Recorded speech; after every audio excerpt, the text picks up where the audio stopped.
itu tidak lebih dan tidak kurang sekitar 3,5 miliar. Apa yang lebih mahal di sini?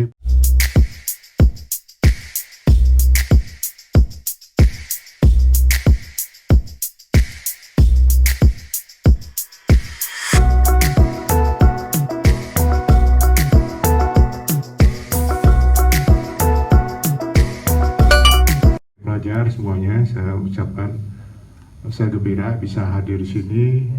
Karena apa? Bukan hanya sekedar menonton saja, tapi apa ilmu-ilmu yang ada antara bikin film, kemudian distribusi film, filmnya di eksibisi dan juga bioskop. Bioskop ada di Indonesia sejak tahun 1900, itu Belanda ya, sampai sekarang. Dan saya rasa bioskop ini selalu fluktuatif. Kadang-kadang naik, kadang-kadang tergantung filmnya. Kesimpulannya adalah film Indonesia, film nasional itu sangat disukai di daerah-daerah. Ini satu hal yang mesti dicatat oleh para produser. Saya juga bilang sama Pak Udi tadi, coba survei ke daerah-daerah. Jangan hanya dilihat Jakarta. Memang barometer film itu ada di Jakarta karena bioskopnya di sini semuanya lengkap. Yang jaringan ada 21, kemudian ada CJP, ada Cinepolis dan independen sedikit. Justru mungkin kalau buat Jakarta tidak ada buat independen. Adik-adik sekalian, saya hanya informasikan, andai kata melihat konstruksi bioskop ini sekarang sudah begitu luar biasa bagusnya. Ini bikin begini ini harganya kira-kira satu hall ini, satu studio ini itu tidak lebih dan tidak kurang sekitar 3,5 miliar. Apa yang lebih mahal di sini? Proyektornya sudah pakai digital. Mana tahu nanti ya ada saudara mau bikin, silahkan nanti hubungin Pak Yan biar Pak Yan nanti memberikan tahu kepada kami. Yang kedua, bioskop di Indonesia sudah ada 400 gedung, kemudian 2054 layar. Kalau tidak ada pandemi, mungkin sudah 3.000 lebih. Waktu itu sedang tadi dibilang Pak Yan itu betul, 50 sekian juta, itu tahu-tahu anjlok. Nah, saya kisahkan sedikit tentang pandemi. Pandemi ini suatu pelajaran yang luar biasa buat kita, khususnya bioskop. Itu betul-betul terpukul habis. 2 tahun lebih hampir, buka tutup. Karena bioskop tidak bisa serta-merta ketika dibilang suruh buka, langsung rame penonton, nggak bisa. Perlu proses sampai 3-4 bulan. Nah, makanya mengimbau pada pemerintah jangan ditutup. Karena apa? Bioskop sudah terbukti aman, aman-amannya. Kenapa? Semua kita ikutin ya, ada peduli lindungi dan sebagainya yang terakhir itu, dan ada koordinasi antara kita dengan pemerintah. Ini saya gembira sekali. Kalau dulu tidak, malam mimpi pagi disuruh tutup, itu dulu. Sekarang sudah ada koordinasi bagus. Kemudian selanjutnya juga bioskop terbesar itu adanya di Jabodetabek. Ya boleh katakan hampir 60%. Yang lainnya di daerah. Nomor 2 mungkin Surabaya, kemudian Medan, Bandung. Nah, untuk kota-kota kabupaten itu saya rasa sekarang ini sudah mulai mirip-mirip seperti begini. Soundnya, cahayanya, ya, bukan bioskop zaman dulu pakai pita seluloid. Kadang-kadang putus, buram dan sebagainya. Sekarang udah enggak. Ini satu hal yang menggembirakan secara teknologi. Nah, untuk itu saya rasa saya ingin melanjutkan, mungkin izin Pak Yan, biar Pak Albert ini yang bicara nanti ya, bagaimana jaringan level atas ini, gitu. Jadi saya usaha bioskop ini dari tahun 1975. Jadi ketua GBBS ini udah mau 25 tahun, semua berhenti nggak boleh. Nah, ini kan kacau juga nih, kita udah tua-tua gini. Ya, kan? Tapi insya Allah ya, karena untuk perjuangan perfilman kita, khususnya film nasional, saya mohon dengan sangat, tadi saya lihat trailernya, gitu, genrenya berubah. Itu biasa, nggak usah khawatir. Nanti bosan ganti lagi, nanti Pak Udi jago tuh, gitu. Dulu zaman tahun 70-an, 80-an itu film-film kata Pak Anwar, Pak Rosian Anwar, gitu, itu filmnya ngesek. Ada Eva Arnas, ada Ruby Sugara, wah udah keren-keren itunya tuh. Itu sekarang alhamdulillah tidak ada yang kayak gitu. Cuma yang nakut-nakutin ini udah mulai nih. Gak apa-apa, jadi nggak usah khawatir, biar aja itu bergulir. Suatu saat dia akan berbaiki lagi nanti, mungkin seperti Dilan lagi kan, percintaan dan sebagainya. Nah tadi ada film Makassar juga ya, banyak film Makassar yang berhasil ya. Terutama saya juga punya bioskop di Sengkang, Makassar ya, kemudian di Cilacap, di daerah tuh oke.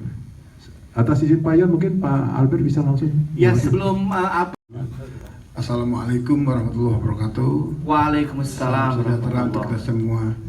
Kami dari Direktorat Perfilman Musik dan Media Baru mempunyai tugas untuk pengembangan perfilman di Indonesia. Ini adalah salah satu dari upaya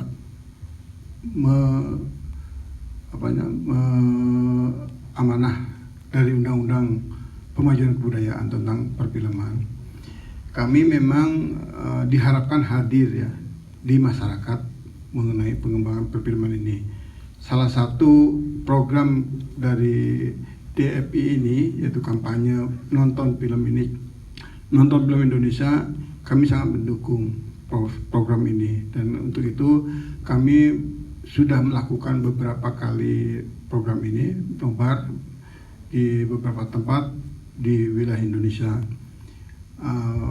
Kalau kita lihat dari perjalanan Direktorat ini kan terbentuk 2019. Awal dari Direktorat 2019 ini kami juga melakukan program itu, tapi karena adanya pandemi kami memang terputus, karena memang kami diminta oleh pemerintah untuk bukan menutup tapi menyelaraskan dengan adanya COVID ini. Tapi itu betul Pak, karena dengan adanya COVID ini ada berkah bagi para filmmaker kita. Kita ada beberapa filmmaker yang film-film yang sudah diproduksi, alhamdulillah sudah masuk ke bahkan naik kelas. Dia sudah dapat penghargaan di Locarno, dapat penghargaan dari Toronto, dan alhamdulillah itu Pak. Jadi kami memang selalu hadir di masyarakat, terutama di perfilman, dan kami juga sangat mengapresiasi kepada para filmmaker, para insan film kita. Tadi Pak Joni bilang film-film itu sangat disukai oleh masyarakat, dan itu benar. Nah, untuk itu kami kita sama-sama mengapresiasi, memberikan dukungan pada film-film kita, khususnya film-film Indonesia yang akan tayang di kampanye film Indonesia ini. Demikian, assalamualaikum warahmatullahi wabarakatuh. Berharap antusias masyarakat selama masa liburan dan kedepannya untuk menonton di bioskop akan terus meningkat. Tapi satu hal yang perlu kami sampaikan juga di sini, kami juga harus terus mengedukasi para pengunjung, para tamu-tamu di sinema kami untuk tetap menjaga protokol kesehatan. Ya, tetap memakai masker. Ya, walaupun di rumah datang berduaan, di jalan berduaan, tapi kalau harus dipisah di ruangan ya mohon maaf, itu yang harus kita lakukan. Kalau makan jangan lupa pakai maskernya. Kalau saya punya cara sendiri pakai masker, saya makan popcorn dari bawah. Minum pun seadanya. Nah, itu salah satu pola pembelajaran yang baru untuk kita menyesuaikan dengan tata kebiasaan baru untuk menonton bioskop demi keamanan kita bersama. Saya kira Assalamualaikum warahmatullahi wabarakatuh. Selamat siang dan salam sejahtera. Pertama-tama saya mengucapkan selamat kepada DFI yang genap 8 tahun ya Mas Arul ya. Iya Mas. Walaupun Terima kasih. Iya, terakhir saya memang di DFI belum aktif ya Mas Arul karena memang lagi sibuk Itu hari umroh ini. Iya. Kan aturannya kan biasanya umroh ataupun apa. Iya, ya saya berharap tetap DFI jaya selalu gitu. Terima kasih Pak. Semoga Amin. terus langgeng Amin. dan bisa mengeksplor semua film-film nasional yang Terima kasih, mungkin bisa diketahui oleh teman-teman semua yang ada di sini. Kedua, saya mengucapkan terima kasih atas undangan ini. Seru juga sih Mas acaranya gitu. Jadi kalau saya selaku produser tadi yang disampaikan oleh Pak Joni juga, bahwasannya saya senang juga di akhir tahun ini memang kebijakannya dibuka, Mas Arul. Saya sebagai produser sebenarnya ini adalah tadinya saya juga agak boleh dibilang kaget juga kalau istilahnya masa-masa panen kita ditutup gitu loh. Waduh, kita mati sebagai produser lagi di pertaruhan berat gitu loh. Tapi alhamdulillah akhirnya dibuka untuk itu. Saya senang sekali. Kenapa saya senang? Karena memang di ujung tahun ini adalah melihat untuk kedepannya, Mas. Di Desember kalau mau setelah dibuka ini dan tidak ada larangan, semoga sih naik ya semua penonton, dan semuanya menjadi barometer saya untuk melihat ke depan bahwasannya kalau Desember jalan, ya insya Allah ke depan tahun berikutnya akan stabil dan tetap jalan gitu. Di depan kita ini penonton film nasional. Saya tambah yakin bahwasannya tahun ini merupakan mudah-mudahan tahun emas kita juga, tahun bangkitnya perfilman nasional. Setelah tahun lalu juga saya menunggu, semoga film-film di Desember bisa mencapai beberapa box office paling tidak lah gitu. Ternyata tidak kejadian juga gitu. Nah, mudah-mudahan tahun ini Desember, saya senang sekali tadi pemerintah juga udah buka bahwasanya tidak ada larangan lagi untuk PPKM dan larangan untuk datang ke bioskop. Mudah-mudahan ini menjadi satu saya bilang tadi barometer ke depannya. Kalau di tahun ini bioskop dipenuhi oleh penonton, mudah-mudahan tahun berikutnya kita safe gitu, Mas, kita aman gitu. Jadi kita tahu bahwasanya penontonnya udah kembali minimal 50% aja, 70% aja udah oke banget gitu. Baik, Pak. Nggak harus 100%. Itu sih harapan saya sebagai produser. Terima kasih, Pak. Dan semoga teman-teman tetap terus menonton film Indonesia khususnya ke bioskop. Terima kasih, Mas Arul. Terima kasih. Terima kasih Pak Yan, terima kasih Kak Arul sudah diundang, dan terima kasih Bapak Ibu sekalian. Mbak Intan, salam kenal, baru ketemu kita ya. Suatu kehormatan. Mbak Chandra lama sekali nggak ketemu tadi, makanya seneng malah jadi ketemunya di sini. Mohon izin anak bawang ada di ujung ya saya. Dan teman-teman sekalian, saya boleh minta tepuk tangan untuk semua yang hadir hari ini, karena buat saya kehadiran adalah bukti nyata bahwa Anda mendukung perfilman Indonesia. Kalau tadi yang Pak Yan sampaikan bahwa saya terlaris, saya pikir enggak juga, kebetulan aja begitu dibuka filmnya nabung jadi baru tayang gitu Pak. Sebenarnya syutingnya ada yang dari 2019, ada yang sudah di awal pandemi tahun 2020 gitu. Dan saya pikir banyak yang mengalami hal yang sama dengan saya, bahwa euforia ini bukan hanya dirasakan euforia dibukanya kembali bioskop, bukan hanya dirasakan oleh eksibitor, bahkan pemerintah sendiri merasakan pendapatan juga kembali mengalir, tapi tentunya para penonton. Dan kami, para pekerja seni, sebagai aktor yang rasanya banyak yang bilang kalau aktor itu ya kerjanya pada saat syuting aja, habis itu udah nggak mau kerja lagi gitu. Sebenarnya nggak juga. Karena buat saya sebagai aktor, tanggung jawab kami bukan hanya berhenti di pada saat syuting saja, tapi juga pada saat promo. Banyak yang bilang produser merasa lebih bahagia ketika aktor-aktornya mau ikutan promo gitu. Dan betul bahwa promo bukan hanya membantu filmnya, tapi juga membantu kami. Dan dalam proses itu saya mengalami di bulan November ketika sudah dibuka dengan turnya Dana Pen, saya cukup beruntung ada 2 film saya yang dipromokan, 3 actually, dengan 1 preman, film preman juga sudah mulai promosi dan merasakan betul bagaimana euforia teman-teman di daerah kembali ke bioskop.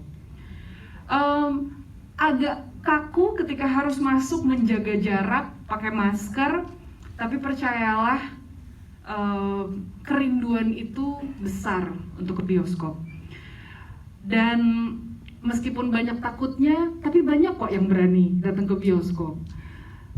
Dengan banyaknya sosial media, platform yang terbuka, saya tahu OTT memang sangat menggoda. Tapi saya bisa jamin OTT dan bioskop sangat berbeda. Experience ini nggak bisa digantikan oleh apapun juga. Dan untuk itu, experience nggak bisa hanya diceritakan. Experience harus dirasakan. Saya nggak bisa meminta lebih banyak lagi dibandingkan dengan bantuan teman-teman yang di sini. Saya boleh tanya siapa yang tidak punya Instagram? Angkat tangan. Oh, ada yang ketawa malah. Oke, yang punya Instagram boleh angkat tangan. Oke. Baik. Saya mau minta tolong boleh nggak? Kalau punya Instagram, saya minta satu story aja. Tolong difoto kita hari ini dan kemudian di-post dengan hashtag, apa nih Pak hashtagnya? Ayo ke bioskop, boleh? Kangen ke bioskop, that's a good one. Oke, tolong ditulis, hashtagnya adalah kangen ke bioskop. Satu lagi deh, biar ajakan, ayo ke bioskop ya. Biar ini, recall gitu, biar call to action. 2 hashtag itu, kemudian tolong mention saya. Izinkan saya merepost cerita teman-teman. Follower saya nggak segitu banyaknya dibandingin yang lain-lain, tapi 5 juta ya? aduh amin, belum Pak, belum nyampe 1 juta aja belum nyampe. Tapi tolong izinkan saya, dan saya masih percaya word of mouth, snowball effect itu jadi penting banget di masa-masa seperti ini. Nyatakan bagaimana perasaan Anda duduk di sini, duduk di bangkunya, datang ke bioskop, makan popcorn. Tolong bagi pengalaman itu. Mungkin yang kalian pikir, follower gue 200 gitu misalnya, atau follower gue 59, atau follower gue 1000. Saya izin ya, boleh ya, saya merepost. Follower saya juga nggak banyak-banyak banget, tapi coba nanti saya mention dikit yang lain, siapa tahu yang lain juga ikut ngajakin. Karena kerinduan ini penting, tolong ya teman-teman.